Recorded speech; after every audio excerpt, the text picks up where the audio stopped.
Assalamualaikum warahmatullahi wabarakatuh. Alhamdulillah, subhanallah, wa la hawla wa la quwwata illa billah, wallahu akbar. Asyhadu an la ilaha illallah wa asyhadu anna Muhammadan abduhu wa rasuluh sallallahu ala ma la nabiyya ba'dah wa ala alihi wa sahbihi wa mawala.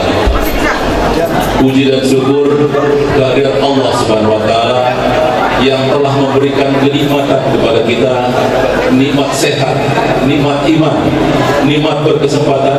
Alhamdulillah, pada hari ini Sabtu tanggal 14 September 2024 bertepatan dengan 11 Rabiul Awal 1446 Hijriah, Kasulin Forkomas di Masjid Al-Hidayah. Dan kepada junjungan kita Nabi besar Muhammad sallallahu alaihi wasallam, kepada keluarga, sahabatnya dan seluruh umatnya, insyaallah termasuk kita yang selalu taat, patuh dan istiqomah dalam melaksanakan ajaran-ajarannya. Amin ya rabbal alamin. Hadirin jamaah Forkomas yang dirahmati Allah, wabil khusus yang terhormat kepada Bapak Ustaz penceramah Bapak Haji Agung Yulianto SE AKM Kom yang sudah hadir di tengah-tengah kita. Atas nama jamaah kami mengucapkan terima kasih Ustaz kepada Ketua DKM yang terhormat Al-Hidayah Pak Selamat, kepada Ketua Forkomas Bapak Haji Eman Sulaiman, Ketua RW 02 Pak Maskur, Pak Tobri Hasan sebagai DMI Duren Sawit ya, beserta jajarannya, Bapak-bapak Ketua DKM, Bapak-bapak LMK, Ketua RW, Ketua RT semua, dan hadirin tokoh masyarakat. Tidak tertinggal nih ibu-ibu, sehat ibu? Alhamdulillah, alhamdulillah ya. Pagi yang sejuk ini kita berkumpul dalam rangka thalabul ilmi, mencari ilmu. Mudah-mudahan ilmu ini tentunya akan meningkatkan keimanan dan ketakwaan kita kepada Allah Subhanahu wa taala. Amin ya rabbal alamin. Baik hadirin yang dirahmati Allah, mengawali acara kita pada pagi hari ini, kita dengarkan lantunan kalam ilahi yang akan dibacakan oleh saudara Firdaus. Dipersilakan. Assalamualaikum warahmatullahi wabarakatuh.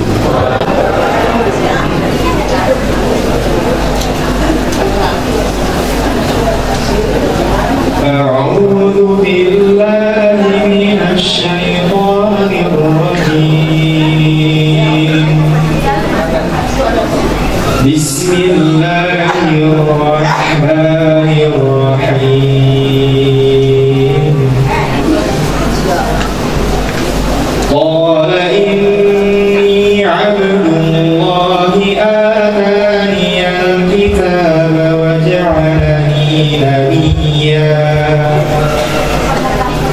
وجعلني مباركا أينما كنت وأوصاني بالصلاة والزكاة ما دمت حيا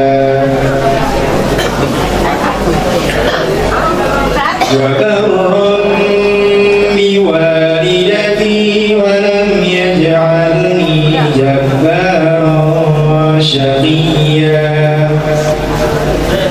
والسلام علي يوم ولدت ويوم أموت ويوم أبعث حيا ذلك عيسى ابن مريم قول الحق الذي فيه يمترون ما كان لله أن يتخذ من ولد سبحانه إذا قضى أمرا فإنما يقول له كن فيكون. صدق الله العظيم. Assalamualaikum warahmatullahi wabarakatuh. Penginjak acara selanjutnya adalah sambutan dari Ketua DKM Al-Hidayah. Namun perlu diinformasikan Bapak Ibu, di dalam kantong itu ada nanti digunakan pada saat selesai acara, jangan sampai hilang. Silakan. Assalamualaikum warahmatullahi wabarakatuh.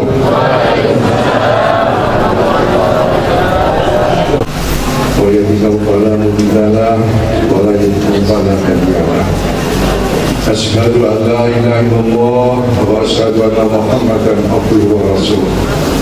Allahumma sholli wa sallim ala nabiyyil karim wa ala alihi wa sahbihi ajma'in. Yang saya hormati Al-Mukarram Al-Ustaz Haji Agung Wiranto SE Akademikong, yang saya hormati Ketua Forkomas Bapak Iman Sulaiman SENN,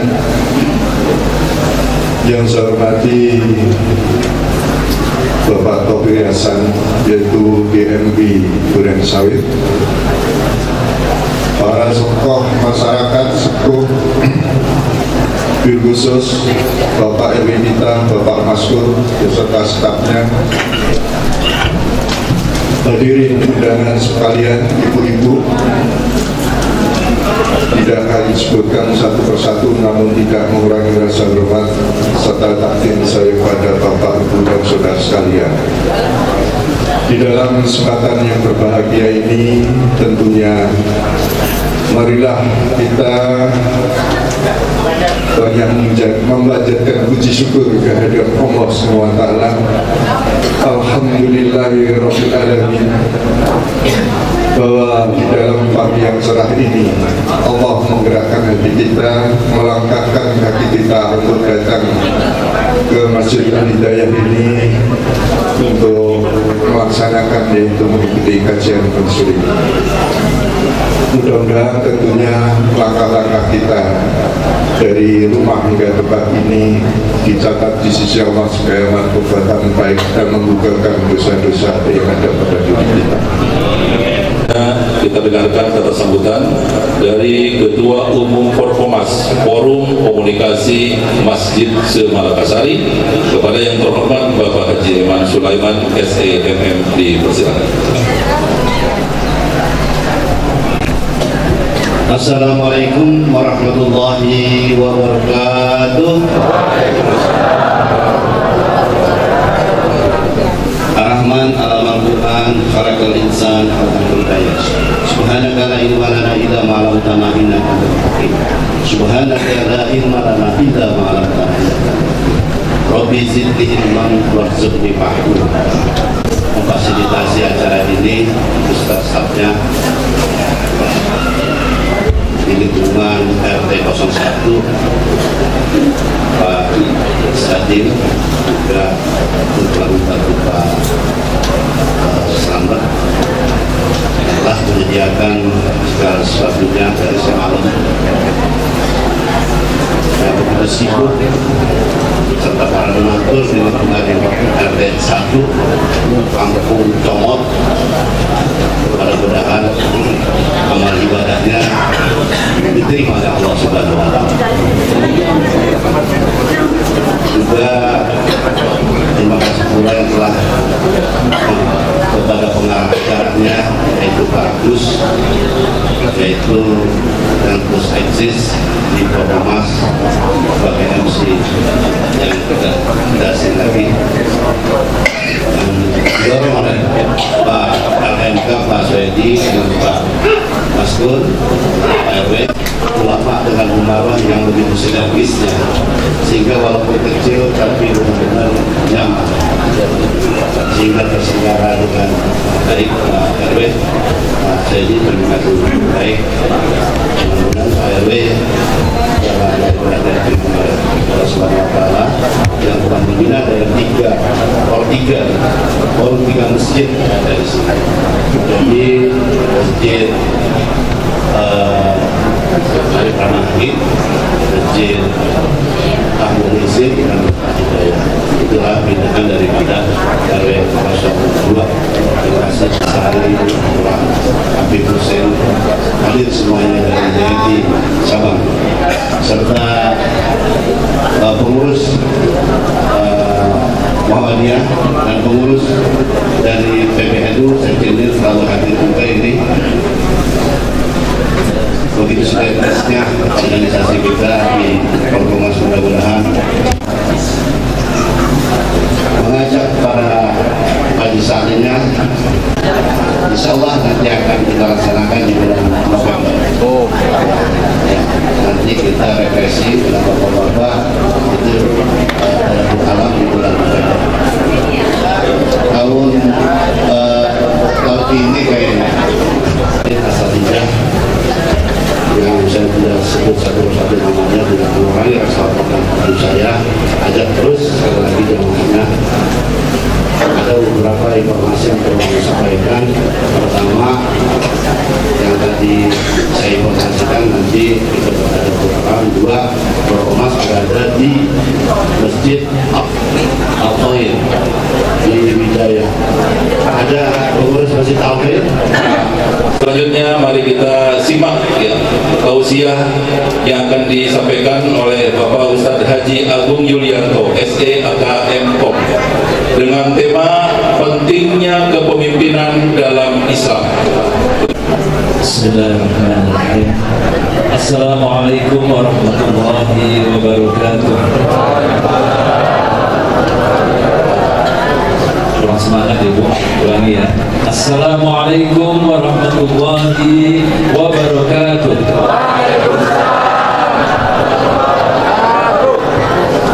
Alhamdulillahirabbil alamin wa bihi nasta'in wa ala umuri dunya waddin.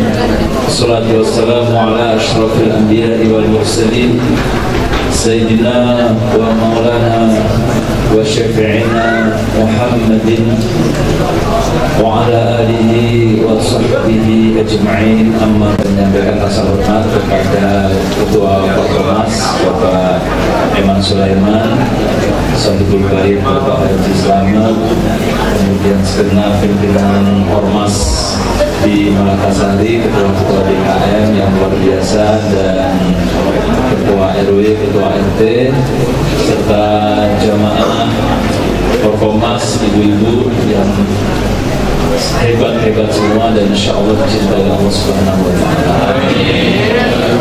Bapak-bapak, jadi ibu sekalian, saya memilih antara materi karena sekarang ini tanggal 10 Rabiul Awal, harusnya bulan-bulannya Maulid. Pengen bahas tentang Maulid, tentang sirah Nabi Sallallahu Alaihi Wasallam, tapi ada tema lagi yang penting dan jarang banget dibahas. Kalau Maulid mah insya Allah tiap-tiap masjid tadi juga ada lagi itu yang Maulid kan. Nah, tema penting ini jarang. Kenapa? Kita bahas kitab fikih aja. Nanti mulainya fikih toharoh, fikih sholat, kemudian fikih puasa, fikih zakat, nggak pernah nyampe ke fikih siasat, nggak pernah. Jarang banget ya. Padahal kita sebentar lagi insya Allah akan menghadapi, habis Pileg dan Pilpres kemarin, kita akan menghadapi pilkada serentak di seluruh Indonesia. Pemahamannya penting kita pahami dengan baik, begitu. Tapi betul di masjid jangan berpolitik. Jadi percayalah, saya nggak akan nyebut calon ataupun partai, tapi konsep dasar Islam tentang kepemimpinan. Bapak Ibu sekalian, rahimahumullah, waktunya sempit, jadi saya sarikan dari berbagai kitab dan buku, diantaranya dari kitab dari Al-Mawardi, yaitu Al-Ahkam Al-Sultaniyah, dan berbagai kitab yang lain yang rasanya kita harus mempelajarinya. Bapak Ibu sekalian, jadi yang pertama adalah dalam saya judulnya itu pentingnya kepemimpinan Islam dari sudut maqasid syar'iyyah dan kaidah fikih. Gak usah bingung bu apa kalau kata itu nggak usah. Saya akan sarikan jadi bisa dimengerti dengan baik. Ada yang namanya maqasid syariah atau maqasid syar'iyyah.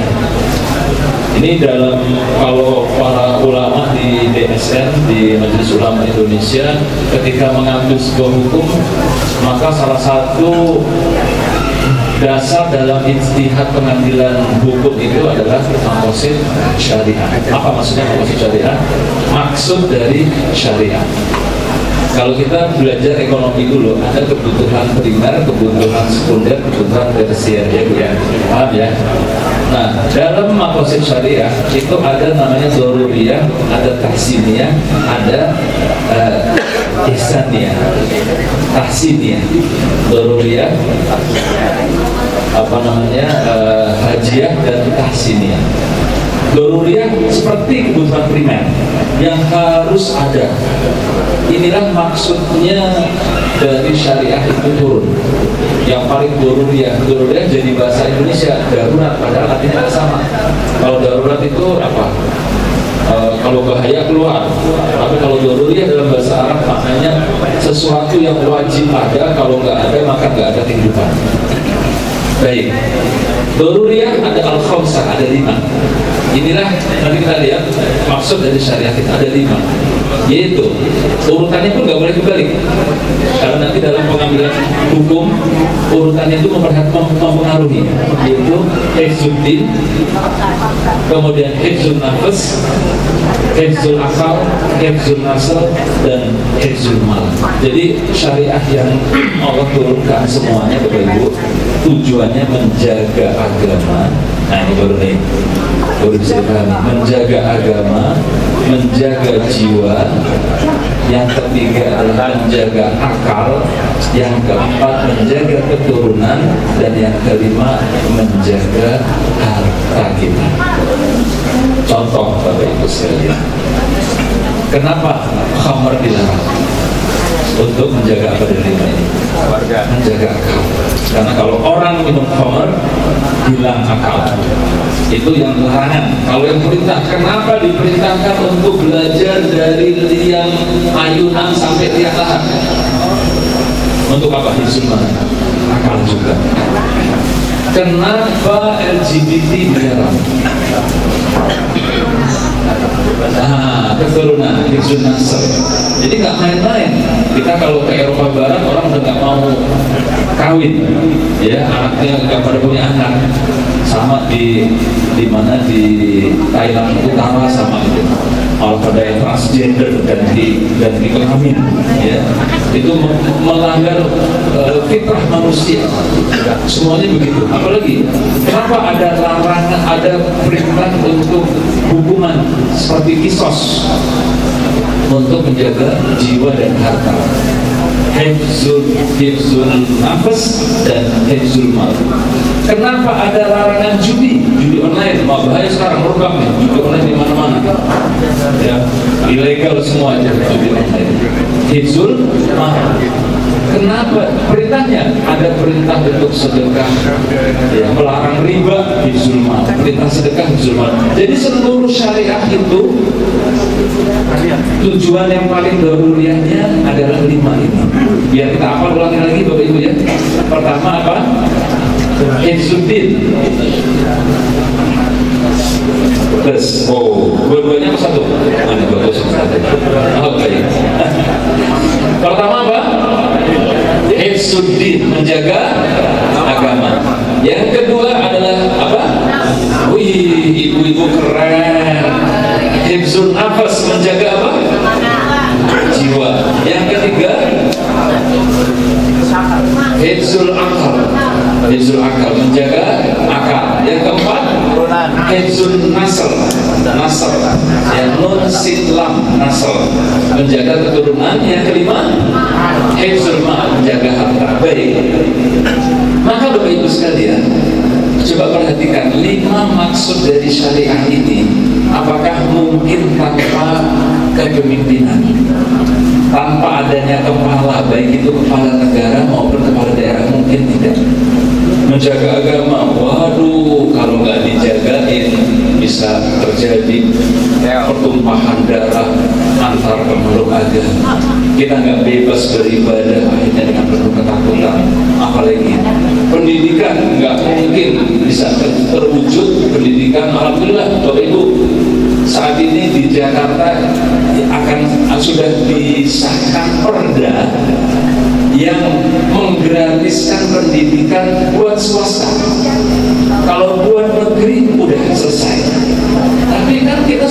semua bisa nyekolahin di negeri. Alhamdulillah perda sudah disahkan, maka gratis untuk seluruh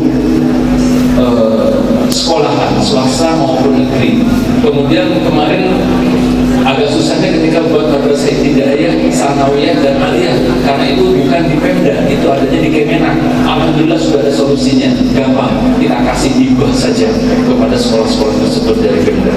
Selesai. Itu peran pemerintah yang luar biasa. Larangan judi, kalau nggak dilarang ini, Bapak Ibu di pelosok-pelosok orang pada judi minum-minuman. Kalau nggak ada pemerintah, nggak ada Pak RT, Pak RW, bagian dari pemerintah. Betul ya? Berarti ini penting sekali. Bahkan Bapak Ibu sekalian, Rasulullah SAW bersabda, "Sab'atun yudhilluhumullahu fi yawma la dhilla illa dhilluh."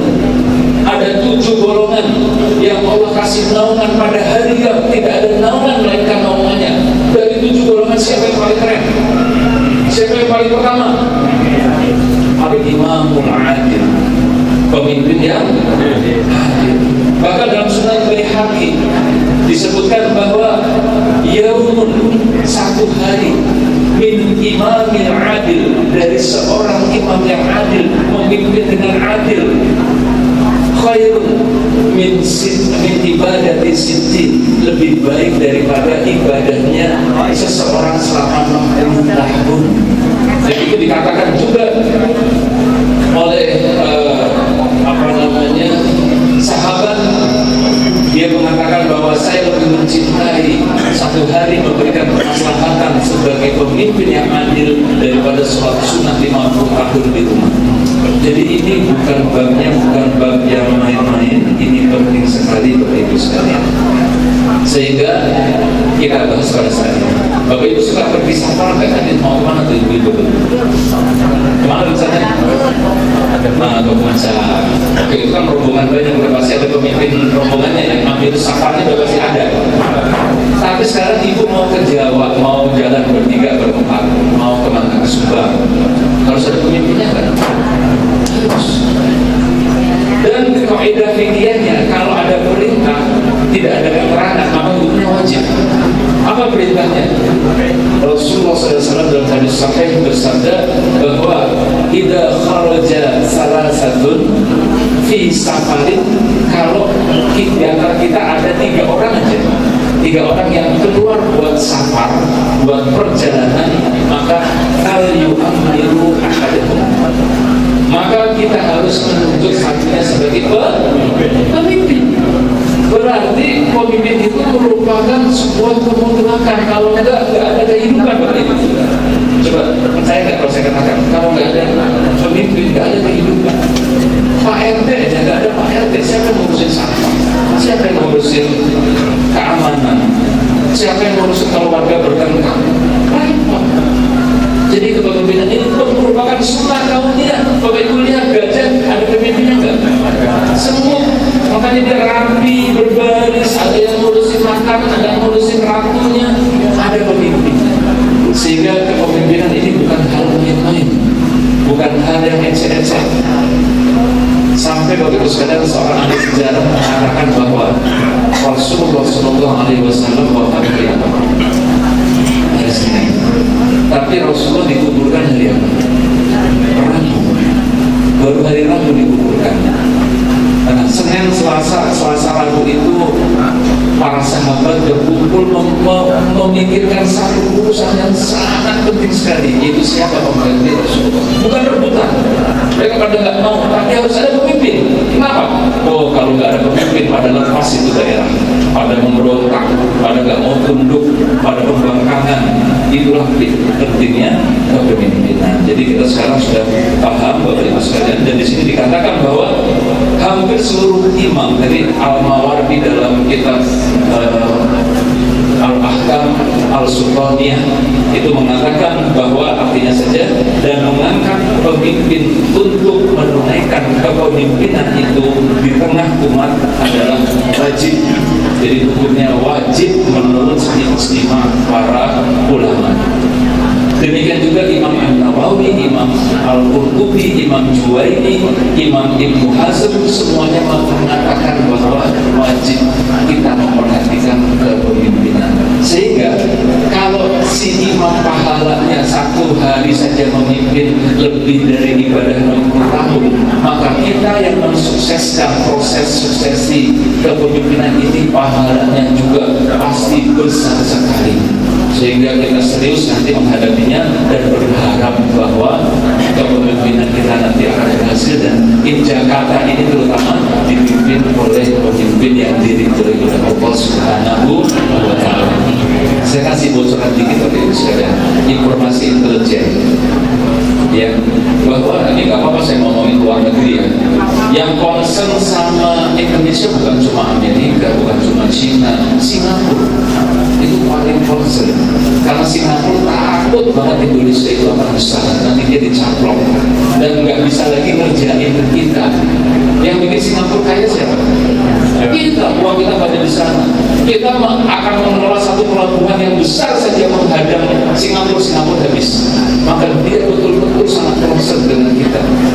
Dan menurut laporan dari intelijen Singapura yang muslim, dia mengatakan yang ditakutkan Indonesia adalah kalau Indonesia berhasil, waktu ini informasinya awal 2024, kalau Indonesia berhasil melalui Pileg, Pilpres dan Pilkada dengan sukses, maka 2025 Indonesia akan jaya dan besar. Dan itu ditakuti oleh Singapura. Yang informasinya berarti kita balik, berarti kita harus sukses dalam Pileg dan Pilpres sudah selesai, alhamdulillah sukses, dan yang berikutnya dalam Pilkada kita harus sukses, harus tetap rukun, damai, menjaga persatuan. Sepakat Bapak Ibu sekalian, maka insya Allah kehidupan kita akan jauh lebih baik di tahun 2025. Nah Bapak Ibu sekalian, jadi kita udah paham sekarang pentingnya memilih pemimpin, ya paham ya, sudah kita pahami semua. Maka berikutnya langkah kedua adalah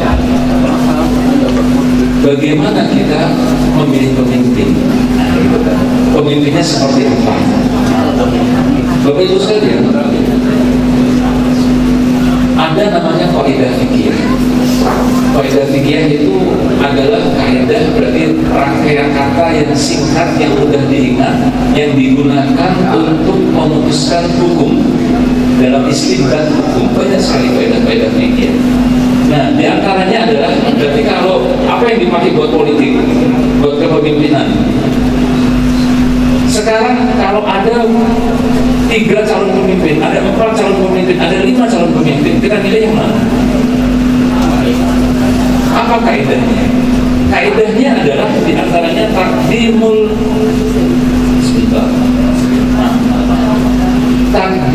maslahatil kubra ala maslahatis sugra.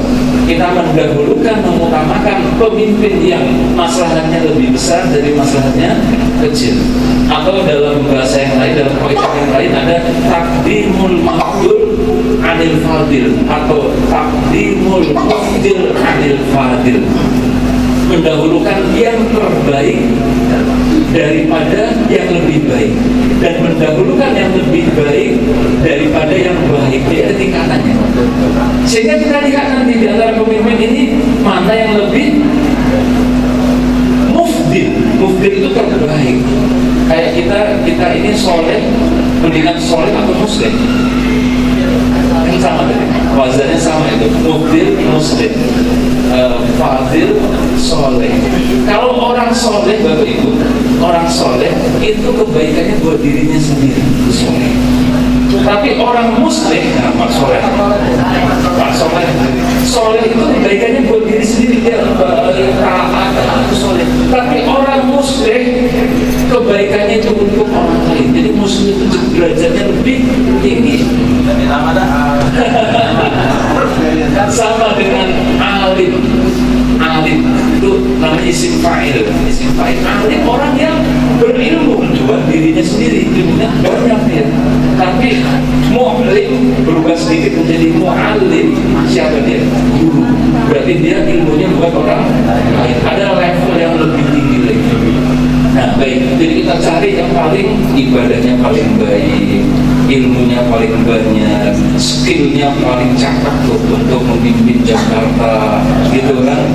Keberpihakannya pada umat Islam cakep, keberpihakannya kepada keumatan, kepada para ustaz, kepada masjid hebat, keberpihakannya pada Palestina itu yang kita lihat semua. Penolakannya kepada LGBT itu yang kita pilih. Jadi panduannya adalah kita memilih yang terbaik daripada yang lebih baik, dan kita memilih yang lebih baik daripada yang baik. Itu kalau baik semua. Jadi kita bingung pilihnya, cari yang paling baik. Yang mana? Terserah masing-masing. Ya terserah masing-masing. Baik. Yang kedua, Bapak Ibu sekalian, itu kalau kondisi ideal cakep semua. Sekarang gimana kalau kondisinya nggak ideal? Maka ada lagi kaidah fikih yang berlaku, yang berjalan, dan ini sudah disampaikan oleh banyak ulama. Kalau yang saya baca di YouTube, Ustadz Bahtiar Nasir sudah mengatakan juga kaidah ini. Ustadz Zaidun juga sudah mengatakan kaidah ini. Jadi kaidah ini penting cuma karena fikih siasah ini babnya bab lanjutan banget gitu ya. Setelah kalau pertama toharoh, kemudian sholat, nanti tahun kelima baru ada siasah itu nggak nyampe, maka kita sampai di sini dan. Tapi sebenarnya nanti kaidahnya ini kaidah fikih ini maksudnya bab usul fikih, kemudian maqasid syariah. Apa kaidahnya ketika pemimpinnya nggak ada yang cakap? Saya ajak diskusi dulu Bapak Ibu sekalian. Ini dibahas di ulama. Ada dalam kitab dari Ibnu Taimiyah Fiqh Siyasiyah. Itu membahas begini. Kalau pilihannya cakap-cakap semua udah gak ada problem sebenarnya. Tapi sekarang kalau pilihannya jelek semua itu bagaimana? Nah, contohnya begini. Contoh dalam kitab yang dikarang para ulama besar ini. Contohnya ada dua pilihan. Yang satu orang soleh tapi lemah. Soleh tapi lemah. Yang kedua, ada orang tetap muslim tapi dia ahlul maksiat, dia masih suka maksiat, cuma kuat dan bisa menegakkan pemerintahan. Pilih yang mana? Jawabannya tidak. Karena orang solehnya, kesolehannya jago dirinya. Dia nggak bisa menegakkan keadilan, nggak bisa menegakkan pemerintahan, mudaratnya buat orang banyak. Tapi seorang maksiat ini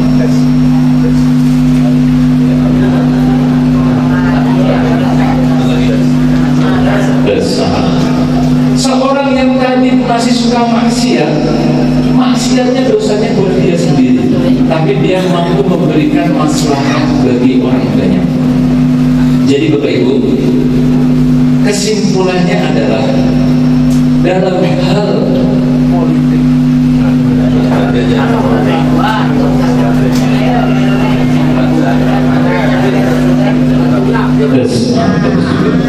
dalam hal politik ini hukumnya bukan fikul ahkam, bukan halal haram, ya bukan hitam putih, tapi hukumnya adalah fikul muwazanah. Mana yang lebih banyak maslahatnya, mana yang lebih sedikit mafsadatnya, mana yang lebih banyak kebaikannya. Pasti begitu. Kalau dalam sholat ya semua dilarang kecuali yang diperintah, itu hukum ibadah. Betul ya? Jadi hitam putih, ada yang diperintahkan, ada yang enggak boleh nambah-nambahin. Tapi kalau dalam ekonomi, dalam politik, yang hitam dan putih sedikit, tapi yang mustabihat itu banyak, lebih banyak. Jadi hukumnya kita lihat mana yang paling memberikan maslahat bagi umat, bangsa, dan negara. Oke, kaidah fikihnya apa? Kaidah fikihnya adalah irtikabu akhafid darurain. Itu mustahab. Semua ulama menyepakati kaidah ini. Apa artinya? Kita pilih kalau toh pasangannya jelek semua. Kalau toh ya, saya nggak ngomong di Jakarta kan, di luar negeri bahkan pasangannya zolim semua, jelek semua, tetap saja kita harus memilih. Kenapa kita harus memilih? Karena kalau tanpa pemimpin mudaratnya lebih banyak. Satu. Yang kedua, kuat dan lemahnya suatu bangsa tergantung kepada kuat dan lemahnya legitimasi kepemimpinan. Bapak Ibu lihat negara-negara yang bergejolak, Pakistan Yaman maupun negara-negara Eropa yang lemah. Kenapa? Sebabnya pemimpinnya tidak mendapatkan legitimasi. Bahaya kalau kita dipimpin oleh pemimpin yang tidak punya legitimasi. Ini bahayanya buat bangsa dan negara. Jadi tetap harus ada pemimpin intinya. Oke, ya tetap harus ada pemimpin. Sehingga yang ketiga adalah jangan sampai yang memimpin adalah yang paling banyak mudaratnya. Sehingga kenapa kita memilih yang kurang mudaratnya? Irtikabu akhafid dararain. Kenapa akhafid dararain? Kita pilih yang paling rendah mudaratnya agar tidak terpilih yang mudaratnya lebih besar. Jadi dengan ini Bapak Ibu sekalian, kita memahami ini prinsip-prinsip Islam dalam asia-asia, dalam perpolitikan, mantap kita insya Allah. Ini babnya bukan halal haram, bukan. Ini babnya adalah kemaslahatan. Bahkan nanti kalau ini dikaji lebih dalam lagi, kalau kita pakai kacamata yang halal haram, repot, bahaya, bahkan bahaya. Kenapa? Karena kita akan mengharamkan orang lain. Padahal mengharamkan, mentakfirkan itu tidak boleh sama sekali dilakukan. Tidak boleh. Ini damai-damai aja Bapak Ibu sekalian. Pemilihan kita politik ini jangan baper-baper banget. Jangan baper-baper banget. Kenapa begitu? Bapak Ibu, ada seorang Yahudi yang paling memusuhi Rasulullah. Namanya Huyai. Dia benci sama Rasulullah. Kalau Rasulullah dibenci dirinya, beliau nggak pusing. Tapi kalau agamanya diganggu, beliau baru melawan. Ada tokoh Yahudi namanya Huyai membenci Rasulullah Shallallahu Alaihi Wasallam. Apa yang Rasulullah lakukan? Balas dendam? Tidak. Malah anaknya Huyai, Sofiyah binti Huyai, dinikahi. Jadi Sofiyah Ummahatul Mukminin, salah seorang Ummahatul Mukminin, Sofiyah binti Huyai ini adalah anaknya dedengkot Yahudi yang sangat membenci Rasulullah SAW. Sehingga ketika habis nikah, Huyai memanggil Sofiyah, walaupun kamu menikahi Muhammad, maka ketahuilah ayahmu tetap membencinya sampai mati. Bapak itu bencinya, tapi lihat, karena kemaslahatannya lebih besar, Rasulullah melakukan. Jadi jangan baper-baper banget. Satu, tidak boleh memecah belah umat ini, persatuan ini, tidak boleh menimbulkan gejolak. Dan yang ketiga, kita pastikan bahwa nanti pada pilkada Oktober terpilih pemimpin yang terbaik. Kalaupun kita katakan nggak ada yang baik, kita pilih yang paling rendah mudaratnya. Pertanyaannya, tolong cek lagi apa betul calon-calon yang sekarang maju mudarat semua. Coba cek lagi dengan hati yang jernih, bukan dengan emosi. Lihat kebaikan-kebaikannya yang ada yang sudah dilakukan sebelumnya. Maka ketika kita jernih, kalau perlu istikharah dulu kepada Allah Subhanahu wa Ta'ala, karena ini bab yang sangat penting, maka Allah akan tunjuki kita dan berikan yang terbaik bagi kita. Allah ba'alam, mungkin itu semua, gak usah panjang-panjang, yang penting nyantol di kepala. Lebih dan kurangnya mohon maaf. Assalamualaikum warahmatullahi wabarakatuh. Waalaikumsalam warahmatullahi wabarakatuh. Mungkin sekalian doa saja, mungkin kita sama-sama. Ada Pak Ustaz, silakan.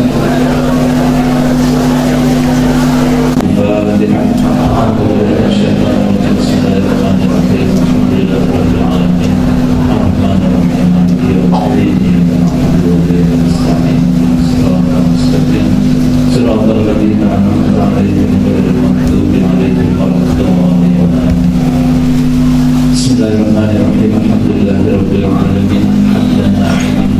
Hamdan syakiran hamdan yuwafi ni'amahu wa yukafi'u mazidah. Ya Rabbana lakal hamdu kama yanbaghi li jalali wajhika wa 'azimi sultanik. Subhanaka la nuhsi sana'an 'alaika kama asnaita 'ala nafsik. Walakal hamdu hatta tarda wa lakal hamdu idza radita wa lakal hamdu ba'da ridha. Allahumma shalli wa sallim ala sayyidina Muhammadin fil awwalin wal akhirin wa salli wa sallim wa barik ala sayyidina Muhammadin fil mala'il a'la ila yaumiddin. Allahumma inna nas'aluka an nashhada annaka Allahu la ilaha illa anta al-ahadus samad alladzi lam yalid wa lam yulad wa lam yakul lahu kufuwan ahad. Allahumma inna حسن عبادتك. اللهم أصلح لنا ديننا الذي هو عصمة أمرنا، وأصلح لنا دنيانا التي فيها معاشنا، وأصلح لنا آخرتنا التي إليها معادنا، واجعل الحياة زيادة لنا في كل خير، واجعل الموت راحة لنا من كل شر. اللهم أحسن عاقبتنا في أمور كلها، وأجرنا من خزي الدنيا وعذاب الآخرة.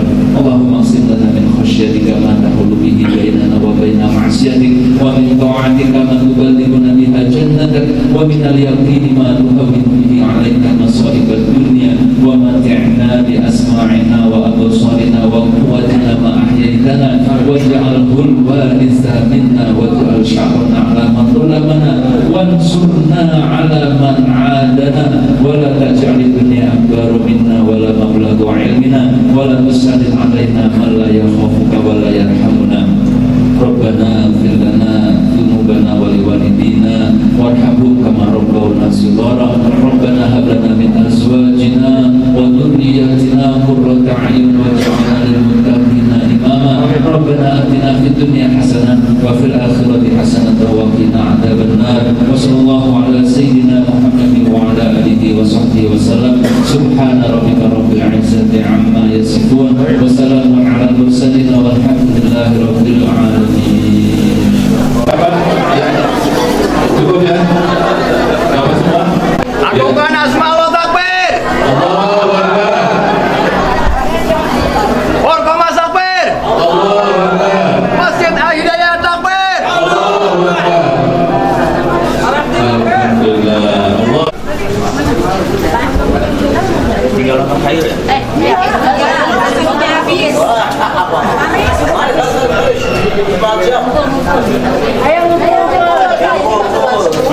Ngebul.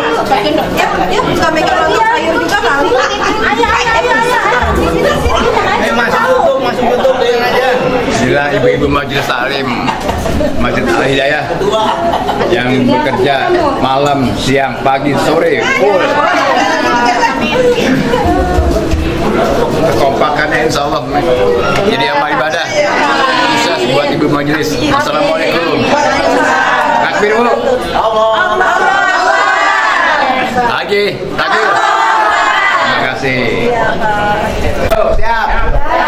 Panitia Masjid Al-Hidayah takbir. Insya Allah menjadi amal ibadah. Allah lipat gandakan. Sukses buat panitia.